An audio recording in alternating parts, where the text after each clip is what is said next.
Hello guys, you are very warm welcome to our channel BL story teller. और आज मैं आपके साथ लेके आई हूँ लिटिल लैंड डीमन का नेक्स्ट एपिसोड।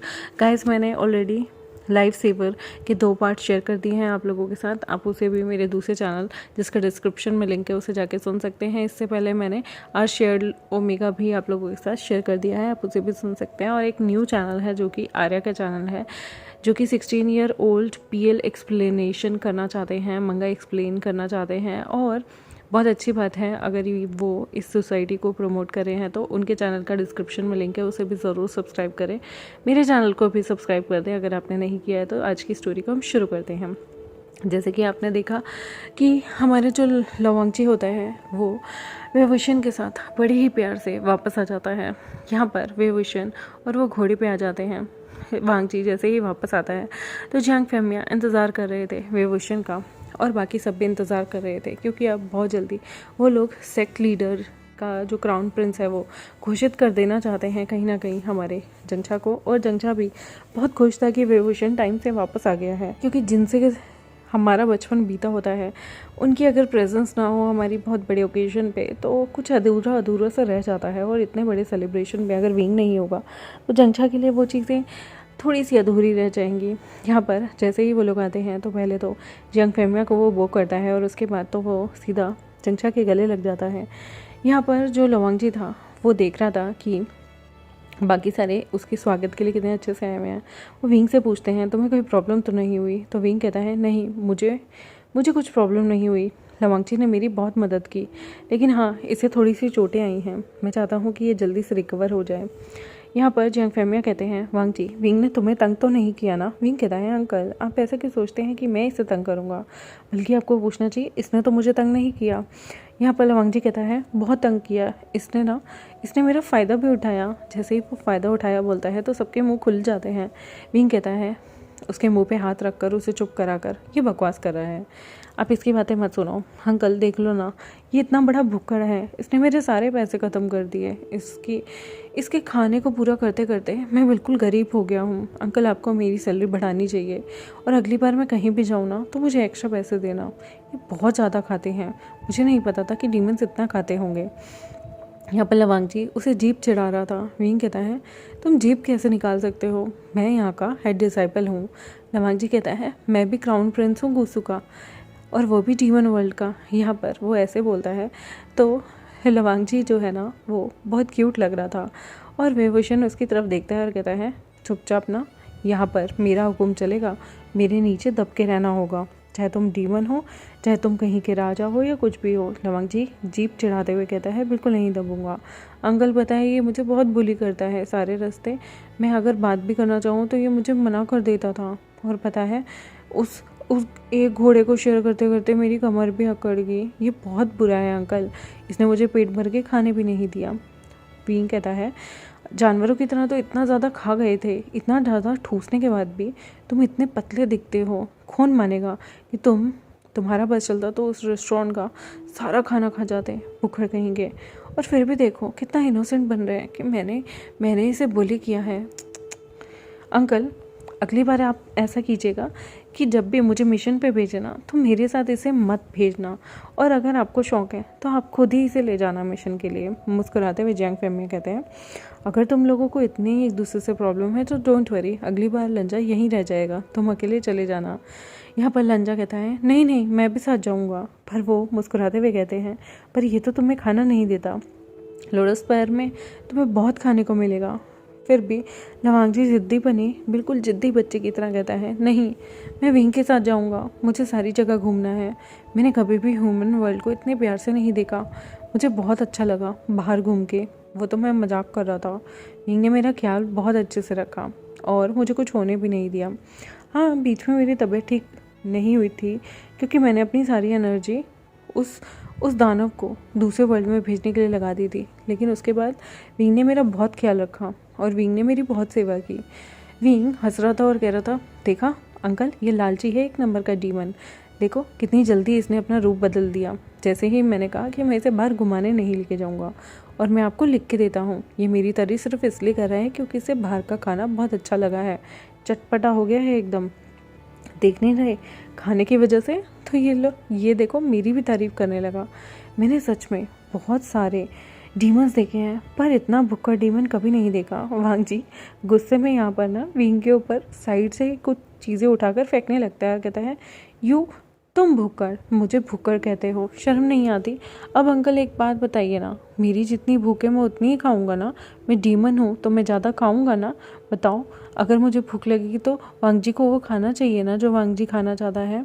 जियांग फेमिया वांग जी को इतना क्यूटली देख के कहते हैं, हाँ हाँ, वांग जी जो खाना चाहता है वो खा सकता है, कोई दिक्कत नहीं। विंग अब वांग जी को टीज करना बंद करो, वरना चिरन क्या सोचेंगे कि हम उनके भतीजे को खाना ही नहीं देते थे। यहाँ पर मुस्कुराकर वो कहता है, ठीक है अंकल, खिलाइए इसे, खिलाकर मोटा ताज़ा कर दीजिए, एकदम इतना चौड़ा कर दीजिए इसे, इतना मोटा कर दीजिए कि गेट में से ही ना निकले। फिर देख लेना अपने आप इसके अंकल भी और इसके ब्रदर भी जब इसे भूल जाएंगे ना ये कैसा दिखता है, एक दिन वो भी इसे पहचानने से इनकार कर देंगे। वांग जी कहता है, तुम तो मेरी खूबसूरती से जलते रहना, देखो अंकल मुझे कर्ज कर रहा है। वांग जी इतने क्यूटली बोल रहा था ना कि सच में विंग का मन कर रहा था कि वो उसके गालों को पिंच कर दे, पर ऐसे अच्छा नहीं लगता ना बड़ों के सामने एक ओमेगा को ऐसे टीज करना। लेकिन विंग तो उसे अपना ब्रो ही समझता था, मतलब ब्रो मीन्स ब्रदर नहीं बल्कि फ्रेंड वाला ब्रो, कि यार ये कितना कूल है और थोड़ा सा अनोइंग भी है, पर उसे बड़ा मज़ा आ रहा था कि इतने टाइम बाद उसे एक कंपैटिबल मिला है इधर उधर घूमने फिरने के लिए। तो ये क्यूट सा लिटिल डीमन इसे बहुत पसंद था, इसे इसके साथ मटर गश्ती करना, बातें करना, बहुत क्यूटली तरीके से इसे नई नई दुनिया दिखाना, और स्पेशली जब नई नई चीज़ों को देखकर वांग जी रिएक्शन देता था ना तो विंग को वो बहुत ही प्यारे लगते थे, बहुत क्यूट लगते थे। विंग सच में सोचता था, यार ये डीमन ना बिल्कुल हम ह्यूमन जैसे हैं, एक छोटे बच्चे की तरह। यहाँ पर विंग अपने वापस से जब आता है तो बैटल फील्ड के लिए निकल जाता है, वो ग्राउंड में जाता है और वहाँ पर प्रैक्टिस करने लगता है अपनी सुब्यान से। तो वांग जी भी उसके पीछे पीछे अपनी बिचन लेके आ जाता है और कहता है, मेरे साथ डुएट करोगे? विंग कहता है, हार जाओगे। वांग जी कहता है, शर्त लगा लो। विंग कहता है, हार गए तो काफ़ी दिनों तक तुम्हें मेरे कपड़े धोने होंगे और पैर दबाने होंगे। वांग जी कहता है, और मैं जीत गया तो? विंग कहता है, ये तो पॉसिबल ही नहीं, तो मैं तुमसे जीतने वाली शर्त क्यों लगाऊं? वांग जी और विंग का डुएट शुरू हो जाता है, और वो डुएट ऐसा शुरू होता है कि वहाँ पर मानो आंधी तूफान आ गया हो, क्योंकि ना ही वांग जी रुक रहा था और ना ही विंग रुक रहा था। विंग कहता है, हार मान लो। वांग जी कहता है, कभी भी नहीं, तुमसे और हार बिल्कुल भी नहीं। विंग कहता है, हार मान लो, छोड़ दूंगा मैं तुम्हें, बख्श दूंगा। वांग जी कहता है, बिल्कुल भी नहीं। और वो दोनों बहुत ज़्यादा लूडो स्पायर का नुकसान कर चुके होते हैं, पर दोनों ही हार मानने के लिए तैयार नहीं होते। तभी वहाँ पर एक बंदा भाग कर जाता है और मैडम यू को बुला लेता है। मैडम यू सीधा बोलती हैं, वे वुश्चन, ला वांग जी, दोनों के दोनों अभी रुक जाओ, वरना ऐसी पनिशमेंट मिलेगी कि तुम लोग याद रखोगे। विंग कहता है, इसे आप पहले रुकवाइए। मैडम यू गुस्से में आ जाती हैं और लवांग जी कहता है, आप इसे रुकवाइए। दोनों की ट्रिटर बिटर सुन सुन के वो इरिटेट हो गई थी, वो अपनी जीडियाँ निकालती है और दोनों की तलवारें उनके हाथों से छीन लेती हैं। दोनों एकदम से रुक जाते हैं। मैडम यू कहती हैं, अब तुम्हारी तलवारें मेरे पास रहेंगी, और जाओ ये जितना भी तुमने उधम मचाया है इसे सफाई करो। विंग कहता है, पर मैं तो सेनापति हूँ ना। वो कहती हैं, सेनापति हो तो क्या गंद मचाओगे? चुपचाप जाके झाड़ू लगाओ, सारा साफ़ होना चाहिए, और वो भी 2 घंटे के अंदर, क्योंकि तुमने पिछले 2 घंटे में ये उधम मचाया ना, तो तुम्हारे पास सफाई के भी 2 घंटे हैं, और अगर तुमने सफाई नहीं की विविशन तो याद रखना अच्छा नहीं होगा। चंगचा के कोरोनेशन वाले दिन तुम्हें कमरे में बंद रहना होगा, तुम उसकी सेरेमनी अटेंड नहीं कर पाओगे। विंग इस पनिशमेंट सुनकर कुछ बोल ही नहीं पाता, क्योंकि उसके लिए जंगचा बहुत इम्पोर्टेंट था। ऐसा कैसे हो सकता है कि जंगचा का कोरोनेशन हो और विंग एक कमरे में बंद हो। विंग चुपचाप जाकर सारी सफाई के लिए फटाफट से झाड़ू लेता है और वहाँ पर झाड़ू लगाकर सारे गंद को इकट्ठा कर रहा होता है। वांग जी को एक मस्ती सूझती है जिसमें विंग ने उस गंद को इकट्ठा किया था। वो सारी चीज़ें मोस्टली पत्ते ही थे, कुछ ज़्यादा गंद नहीं था। वो उठाकर विंग के सिर पे डाल देता है और विंग जिसकी वजह से और गंदा हो जाता है। विंग कहता है, तुम लिटिल डीमन कहीं के, इधर आओ। वो वांग जी को पकड़ता है, लेकिन वो जैसे ही वांग जी को पकड़ ही रहा होता है, लेकिन वांग जी आगे भाग जाता है, तो वांग जी के जो बेचारे रोप्स थे ना वो बैक साइड से पूरे फट जाते हैं। वांग जी भी एक जगह रुक जाता है और विंग का हाथ भी। विंग देख रहा होता है कि उसने वांगजी के पीछे से रोप भी फाड़ दिए हैं, जिसमें से वांगजी की बैक उसे सारी अच्छे से दिख रही थी, जो कि काफ़ी ज़्यादा बेयर थी। और विंग एकदम से अपना मुंह मोड़ लेता है और कहता है सॉरी सॉरी, मैंने ये जान के नहीं किया। वांगजी भी एक जगह खड़ा रह जाता है और कहता है तुमने तुमने ये जान के किया ना। वांगजी एकदम बच्चे की तरह बिल्कुल ज़ोर ज़ोर से ना ज़मीन पे बैठकर रोने लगता है। तो विंग उसके पास आता है। विंग अपना आउटर रोप निकालता है और वांगजी को उससे ढक देता है और कहता है मैंने सच में ये जान के नहीं किया। यहाँ पर वांगजी विंग की चेस्ट पे मारने लगता है जब विंग उसे ढक रहा था। विंग कहता है मैंने सच में नहीं किया वांगजी, आई एम सॉरी। वांगजी कहता है तुम जान के मेरे साथ ऐसा करते हो। ये ड्रेस कितनी खूबसूरत लग रही थी मुझ पे, तुमने मेरी ड्रेस भी फाड़ दी। तुम बहुत बुरे हो विंग, बहुत बुरे। विंग यहाँ पर वांगजी को कहता है 2 घंटे होने वाले हैं, आंट ने देखा तो मैं जो है बहुत ज़्यादा मुझे पनिशमेंट मिलेगी, तुम यहीं रुको, तुम्हें काम करने की ज़रूरत नहीं, मैं जल्दी से सब कर दूंगा। वांगजी ढीठ बच्चे की तरह वहीं बैठा रहता है और विंग सारा कुछ साफ़ करता है, जितना भी वांगजी ने गंद मचा दिया था दोबारा से वो सब साफ़ करके वो बेचारा वांगजी के पास आता है और वांगजी को गोद में उठाता है और कहता है तुम कितने ज़िद्दी हो, खुद चल कर नहीं जा सकते अपने रूम में। वांगजी कहते हैं ये तुम्हारी पनिशमेंट है। विंग कहता है तुम एक ओमेगा हो, तुम्हें डर नहीं लगता एक अल्फ़ा के इतने नज़दीक आने में, तुम्हें पता है लोग क्या बातें बनाएंगे। वांगजी कहता है मुझे क्या मतलब, तुम्हारे रेलम के लोग हैं, कुछ भी बातें बनाएं, मैं डीमन हूँ, मेरे को इन चीज़ों का फ़र्क नहीं पड़ता। और वो बड़ी क्यूटली विंग के सीने पे सर रख देता है। विंग कहता है ओफो, तुम अब बच्चे की तरह रिएक्ट करना कब छोड़ोगे वांगजी।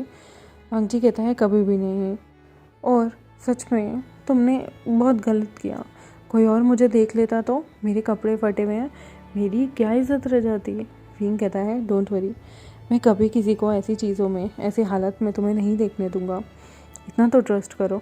वांगजी को वांगजी के बेड पे रखता है, उसके बाद वहाँ से जाने वाला होता है। वांगजी कहता है मत जाओ ना, मैं बहुत बोर हो जाऊँगा, मैं यहाँ बोर हो जाता हूँ, थोड़ी देर मेरे पास बैठ जाओ। विंग कहता है मेरे पास से गंदी बदबू आ रही है, सारा कूड़ा तुमने मेरे ऊपर डाल दिया था, खिचखिच हो रही है, मुझे चेंज करने जाना है। वांगजी कहता है रुको, मैं भी तुम्हारे साथ चलता हूँ, पहले मैं ये वाली ड्रेस चेंज कर लेता हूँ। वांगजी विंग के सामने ही अपनी ड्रेस खोलने लगता है। विंग कहता है क्या कर रहे हो। वांगजी कहता है ओ सॉरी सॉरी, वो ना विंग का कोट उतार के उसे दे देता है और फिर वो एक पर्दे के पीछे जाता है जो कि काफ़ी ट्रांसपेरेंट होता है। वहाँ अपने धीरे धीरे करके वो अपने एक एक क्लोथ्स उतारने लगता है।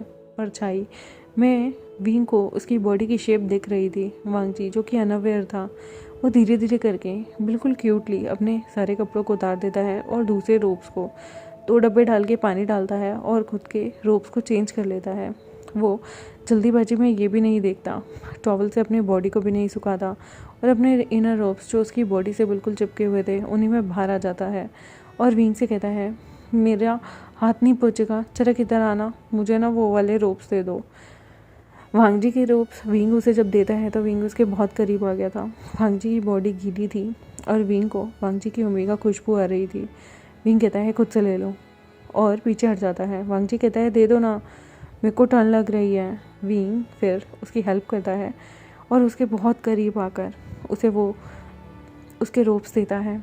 वांगजी उसे थैंक यू बोलता है और उसी के सामने रोप्स को ढंग से कैरी करने लगता है।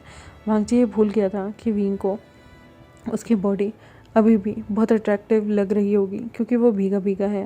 वांगजी ने ये चीज़ कभी नोटिस ही नहीं की थी। वो आराम से अपने आप को ड्रेसअप करता है, विंग उसे ही देख रहा था। यहाँ पर वांगजी कहता है चलो तुम्हारे रूम में चलते हैं। विंग कहता है तुम यहीं रेस्ट कर लो, तुम्हें मेरे रूम में आने की ज़रूरत नहीं है। वांगजी कहता है मैं बोर हो रहा हूँ, हम चेस खेलेंगे ना प्लीज़। विंग कहता है ठीक है फिर, बहुत ज़िद्दी हो गए हो तुम। विंग उसे अपने रूम में लेके जाता है। वांगजी उसके रूम में सब चीज़ें देख रहा होता है। वो जब जाता है तो वो जाकर विंग के बेडरूम में बैठ जाता है। विंग अपने कपड़े निकालता है, अपने कपड़े को साइड वाले टेबल पे रखता है, पर्दा लगाता है और वो अपने एक एक करके कपड़े उतारता है। वांगजी भी परछाई में विंग की बॉडी को देख रहा होता है और यहाँ पर तो वांगजी इंटेंशनली उसे घूर घूर के देख रहा था। फिर विंग जाकर बाथटब में बैठ जाता है। वांगजी कहता है विंग तुम नहा रही हो क्या। विंग कहता है वांगजी कहता है जल्दी जल्दी नहाओ और बाहर आ जाओ, मुझे तुम्हारे साथ खेलना है। विंग कहता है रुक जाओ, मुझे सिर भी धोना होगा, सारा कूड़ा डाल दिया, कितने गंदे हो गए हैं मेरे बाल। वांगजी कहता है मैं आ जाऊँ, मैं धुलवा दूँ तुम्हारे बाल। विंग कहता है बिल्कुल नहीं, यहाँ मत आना। लेकिन वांगजी बहुत शैतान था, वो अंदर घुस जाता है और कहता है धप्पा। वो वहाँ से उस बेचारे का जो उसने पर्दा लगाया हुआ था वो भी हटा देता है। वांगजी विंग को जैसे देखता है, विंग डर के मारे अपने अपने घुटनों से अपने शरीर को छुपाता है और कहता है तुम्हारी हिम्मत कैसे हुई यहाँ आने की। वांगजी कहता है लो मैं तुम्हारा सिर धो देता हूँ। विंग कहता है यहाँ से वापस जाओ, तुम पागल हो क्या, तुम एक ओमेगा हो। वांगजी कहता है तो क्या हुआ, मैं डीमन हूँ, मुझे कुछ नहीं होगा। विंग कहता है आर यू मैड, पागल हो गए हो वांगजी, जाओ यहाँ से, अच्छा नहीं लगता। क्या सोचकर तुम इस रूम में आए हो, ये इम्प्रॉपर है और ये सब चीज़ें अच्छी नहीं लगती। वांगजी फिर भी नहीं सुनता और उसके बालों पे जान जान के शैम्पू लगाने लगता है। वांगजी तो ये सिर्फ फ़न के लिए कर रहा था, बट उसे नहीं पता था कि विंग उससे जो कि बड़ा है 4 साल, उसकी बॉडी में कितने सर्टेन चेंजेस हो रहे होंगे, उसको कैसा फील हो रहा होगा। वो बेचारा तो ना ही खुद को ढक पा रहा था और ना ही कुछ बोल पा रहा था। विंग को बहुत शर्म आ रही थी। वांगजी उसके सिर को अच्छे से धुलाता है और फिर उसकी बैक को भी रब करने लगता है। विंग कहता है वांगजी जाओ यहाँ से। लेकिन वांगजी कहता है ठीक है अब मैं जा रहा हूँ, मैंने तुम्हारी बैक भी स्क्रब कर दी, देखा मैंने कितने अच्छे से तुम्हें नहलाया है, तुम्हें ऐसे ही नहाना चाहिए, बहुत क्यूटली तरीके से। वो ऐसे बोलता है और वहाँ से चला जाता है। विंग जो कि देखता है कि अब उसकी बॉडी के पार्ट रिएक्ट कर रहे थे और यहाँ पर जब वो अपने आप को देखता है, अपनी लोअर बॉडी को देखता है जो कि बहुत ज़्यादा इरेक्ट हो गई थी, वो फिर वहाँ पर मन में सोचता है कि वांगजी यहाँ है, अगर मैंने खुद को टच किया तो गलत हो जाएगा, लेकिन ऐसी कंडीशन में बाहर गया तो भी दिक्कत हो जाएगी। वो पानी में बैठे बैठे ही खुद को टच करता है और यहाँ पर उसे वांगजी का टच याद आ रहा था, जिस तरह से वो उसकी बॉडी को टच कर रहा था, स्क्रब कर रहा था। और वह वांगजी को इमेजिन करते करते ही उसकी वो बॉडी जो उसकी आंखों के सामने गलती से आ गई थी, भीगी भीगी बॉडी, और जब वो उसको हक करके उसकी चेस्ट से चेस्ट मिलाकर लेटा हुआ था, वो सब इमेजिन करते ही उसने खुद को अपने हाथों से सहलाना शुरू किया। और वो तब तक सहलाता रहा, उसने ज़ोर से टब को भी पकड़ लिया था जब तक वो खुद को रिलीज़ ना कर दे। और फिर उसने वहाँ पर ये सब किया। वो मन में सोच रहा था कि उसे ये सब नहीं करना चाहिए, कितना गलत है, वो वांगजी को इमेजिन कैसे कर सकता है। वांगजी एक डीमन है और वो ह्यूमन है। अब उसे डर लगने लगा था, उसे अब वांगजी से नज़रें मिलाने में शर्म आ रही थी। खुद को क्लीन करने के बाद, वो पानी गिराने के बाद, विंग यहाँ से वापस कपड़े पहनकर अपने आप को बिल्कुल अपडेट करके बाहर आता है। उसके बाल अभी भी गीले थे, उसने टॉवल में अपने बाल बांधे हुए थे। वो बाहर आता है, वो वांगजी को देखता है जो कि चेस के पास बैठ के उसका इंतज़ार कर रहा था। वांगजी स्माइल के साथ आता है और कहता है चलो ना खेलते हैं। विंग कहता है मैं बहुत थक गया हूँ, जाओ अपने रूम में, भागो यहाँ से। वांगजी कहता है नहीं मैं तो चेस खेलूँगा। विंग कहता है तुम इतनी जिद्दी क्यों हो, उफ, पता नहीं तुम्हारी फैमिली तुम्हें कैसे झेलती है। वो आता है और फिर वांगजी के साथ चेस खेलने लगता है। वांगजी बार बार जब वो हारने वाला होता था ना, तो सैड सा फेस बनाकर बहुत ज़्यादा भाव खाता था, और जब विंग हारने वाला होता था वो जान जान के बहुत टीज़ करता था विंग को। विंग मन में सोचता है ये अभी तक कितना बेबी सा है, क्या होगा इसका, और ये जानता भी नहीं ये अल्फा को कितने लेवल तक प्रोवोक कर देता है। मेरी जगह कोई और होगा तो वो तो वांगजी का फ़ायदा ही उठा लेगा। वांगजी वांगजी वांगजी, तुम्हें मैं कैसे समझाऊँ, काश मैं किसी इंसान को बता पाता कि हमें शिजे को बोलूँ वो तुम्हें कंट्रोल करना सिखाएं।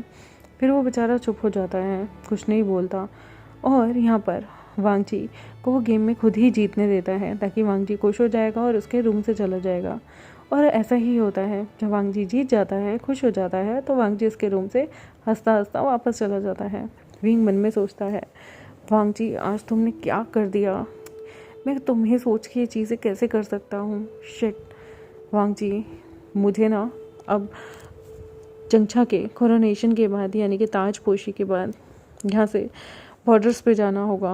अगर मैं तुम्हारे नज़दीक रहा ना तो मुझे तो डर है, तो मुझे प्रोवोक ना कर दो। देखते हैं गाइस आने वाले टाइम में क्या होगा, क्या वेवोशन वांगजी को छोड़ के चला जाएगा, और अगर वेवोशन चला गया तो वांगजी का यहाँ पर क्या होगा। वांगजी तो वैसे भी बहुत बोर होता है वेवोशन से, वो कुछ ज़्यादा ही अटैच हो गया है। क्या ये लोग अपने अल्फ़ा ओमेगा वाली सीमा पार कर देंगे। देखते हैं अपने आने वाले एपिसोड में क्या क्या होगा, क्या क्या नहीं होगा, और इनकी डेस्टिनी इन्हें कहाँ लेके जाएगी। मिलते हैं आपसे नेक्स्ट एपिसोड में, तब तक के लिए बाय बाय। मेरे चैनल को सब्सक्राइब कर दें, वीडियोस को लाइक कर दें। एक और चैनल का लिंक है डिस्क्रिप्शन में, उसे भी जाकर सब्सक्राइब कर लें गाइस, और न्यू चैनल को भी सब्सक्राइब कर लें। मिलते हैं आपसे नेक्स्ट एपिसोड में, तब तक के लिए।